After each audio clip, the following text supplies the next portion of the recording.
Hello, so today I'm going to show you how to sew a thong. We're going to be using an existing pair as a pattern. Alright, so the first thing you want to do is take an already existing thong, this is a brand new one that I have, and pin it down the center along the side of the paper, just because we're creating a mirror image and we're going to be cutting the fabric on the fold. So yeah, and keep in mind when you're cutting your fabric you want to add a 1/4 inch around all the sides just for seam allowance and for folding in. Then I traced the pattern for the back, kind of using a similar fashion. Again, because we want to put this on the fold and create a mirror image, so I'm just kind of punching in lightly here. And then what I did was I went over it with a pen after I took the thong away.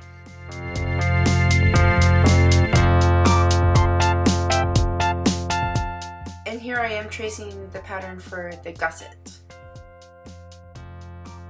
So for fabrics I chose a stretch lace, and I also chose this elastic that has a soft side and a rivet on it.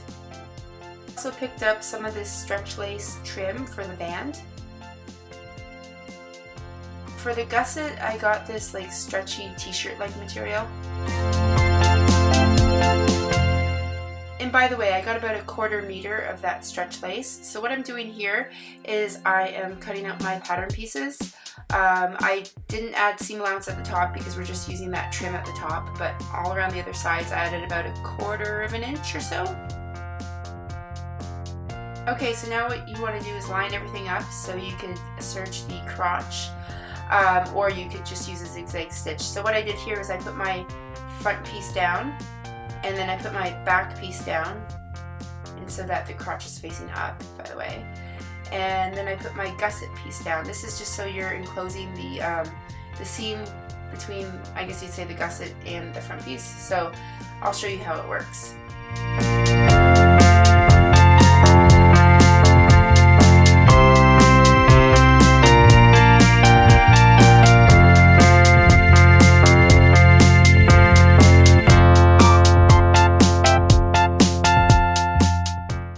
Alright, so now this is what you have. You have your gusset, your back piece, and your top piece on the bottom. And then when you open it up, it should look something like this.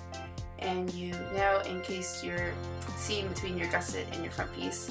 And then what I did was I just stitched it down, and then at the top of the gusset I folded it over by about 1/8 inch or so, and I top stitched that one down too.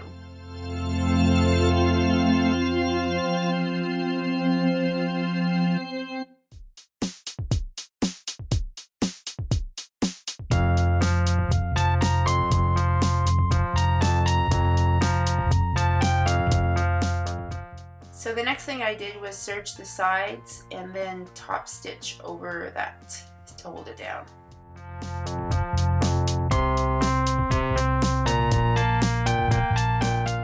Okay, now I'm applying the elastic to the leg holes. So what I'm doing here is I'm folding the lace under and I'm putting the elastic over it.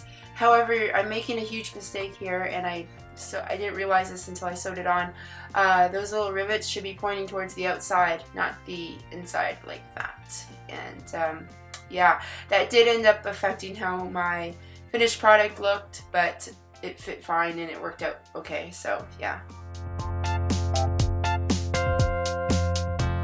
Machine, you want to use an elastic stitch, like a zigzag. Okay, here I am sewing the elastic into the leg. Now, I want to also say I made another mistake in that I pulled and it kind of stretched it a little out of shape, but in the end it did work out well, so it's fine.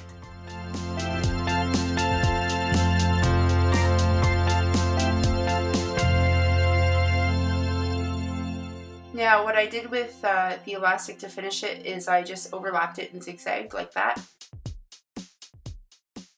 So with the lace trim, what I did was I took the measurement around the top of the thong there, and I then used that and then serged the edge off there so as to make a loop, I guess you would say. And then I went and sewed this on top of the top part of the thong, or lace I guess you would say. And these were my machine settings.